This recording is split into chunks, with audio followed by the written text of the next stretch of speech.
नमस्कार दोस्तों। आज है 7 सितंबर, दिन है सोमवार। स्वागत है आपका आपके अपने चैनल रॉयल एमपी में। यहाँ पर आप सुनते हैं मध्य प्रदेश की सभी महत्वपूर्ण खबरें। खबरों की शुरुआत करते हैं मुख्य समाचारों से। राष्ट्रपति रामनाथ कोविंद और प्रधानमंत्री मोदी आज वीडियो कॉन्फ्रेंस के जरिए राष्ट्रीय शिक्षा नीति पर राज्यपालों के सम्मेलन के उद्घाटन सत्र को संबोधित करेंगे। प्रदेश में कोरोना संक्रमितों की कुल संख्या करीब 73,000 से ज्यादा हुई। पूर्व मंत्री सुरेश पचौरी और तरुण भनोत भी बने संक्रमण के शिकार। प्रदेश भाजपा ने शुरू की 27 सीटों पर चुनाव की तैयारियां। भोपाल में हुई बैठक में नेताओं के दायित्वों की हुई समीक्षा। खबरों पे चलते हैं विस्तार से। राष्ट्रपति रामनाथ कोविंद और प्रधानमंत्री नरेंद्र मोदी आज वीडियो कॉन्फ्रेंस के जरिए राष्ट्रीय शिक्षा नीति पर राज्यपालों के सम्मेलन के उद्घाटन सत्र को संबोधित करेंगे। शिक्षा मंत्रालय द्वारा आयोजित इस सम्मेलन का विषय उच्च शिक्षा के परिवर्तन में राष्ट्रीय शिक्षा नीति 2020 की भूमिका है।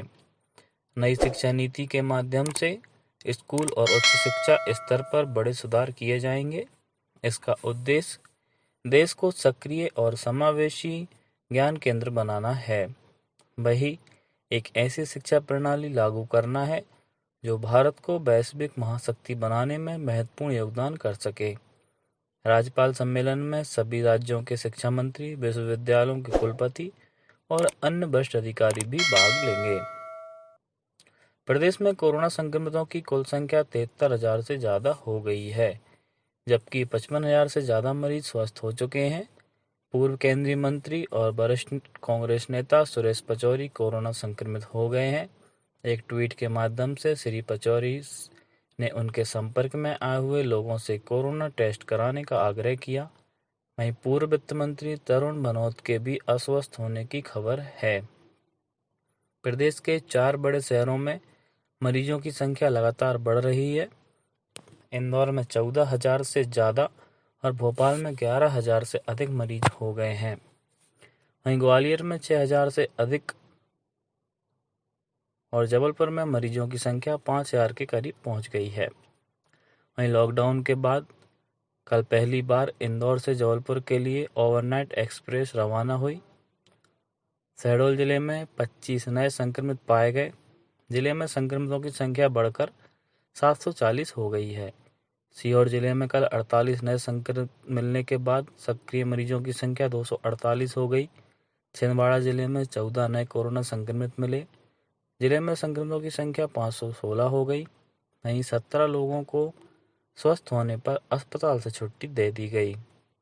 सतना जिले में रविवार को लगाया गया साप्ताहिक लॉकडाउन निरस्त किए जाने के बाद कल से Maharaj Martand Shri Judeo white tiger safari और मुकुंदपुर स्थित चिड़ियाघर में पर्यटक अब रविवार को भी भ्रमण कर सकेंगे। वहीं डिंडोरी जिले में भी लॉकडाउन खत्म होने के बाद कल बाजार खुले। देवास जिले में कल 20 कोरोना संक्रमण मिले हैं।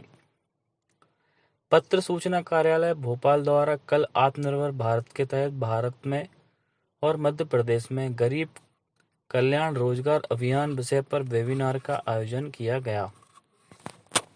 इसमें ग्रामीण विकास और पंचायती राज विभाग के अपर मुख्य सचिव मनोज श्रीवास्तव ने अपने विचार व्यक्त करते हुए कहा कि गरीब कल्याण रोजगार अभियान का उद्देश्य कोरोना के कारण बेरोजगार हुए प्रवासी मजदूरों को जीवन यापन उपलब्ध कराना है। अभियान के तहत 20 कामों के माध्यम से ग्रामीण विकास विभाग मजदूरों के रोजगार के लिए काम कर रहा है। इनमें से 13 कार्य मनरेगा से संबंधित हैं। इससे प्रवासी मजदूरों को गांव में ही रोजगार उपलब्ध हुए और उनका जीवन यापन आसान हुआ। केंद्र सरकार अगरबत्ती उद्योग में देश को आत्मनिर्भर बनाने के लिए देश भर में स्वयं सहायता समूह और व्यक्तियों को अगरबत्ती बनाने वाली 400 स्वचालित मशीनें और पैर से चलने वाली 500 मशीनें देगी। इससे लगभग 1,500 कारीगरों को बढ़ी हुई आमदनी के साथ रोजगार मिल सकेगा। सरकार हाथ से अगरबत्ती बनाने वाले और प्रवासी श्रमिकों को आत्मनिर्भर भारत अभियान में प्राथमिकता देगी। सूक्ष्म लघु और मध्यम उद्यम मंत्रालय ने कहा कि सरकार प्रशिक्षण, कच्चे माल विपणन और वित्तीय सहायता के माध्यम से कारीगरों को लगातार प्रोत्साहन दे रही है। सत्तारूढ़ दल भाजपा के वरिष्ठ नेताओं की कल भोपाल में हुई बैठक में चुनाव संबंधी रणनीति पर चर्चा की गई। मुख्यमंत्री शिवराज सिंह चौहान, प्रदेश भाजपा अध्यक्ष बी.डी. शर्मा सहित अन्य नेता इस बैठक में शामिल हुए। बैठक के बाद चौहान ने ट्वीट के माध्यम से कहा कि वरिष्ठ पदाधिकारियों और जनप्रतिनिधियों के साथ बैठक कर विभिन्न महत्वपूर्ण विषयों पर चर्चा हुई। प्रदेश अध्यक्ष श्री शर्मा ने बताया कि बैठक में उपचुनाव की दृष्टि से कार्य और जिम्मेदारियों की समीक्षा की गई। आगामी रणनीति पर भी विचार विमर्श हुआ। राज्य में 27 सीटों पर विधानसभा उपचुनाव होने हैं।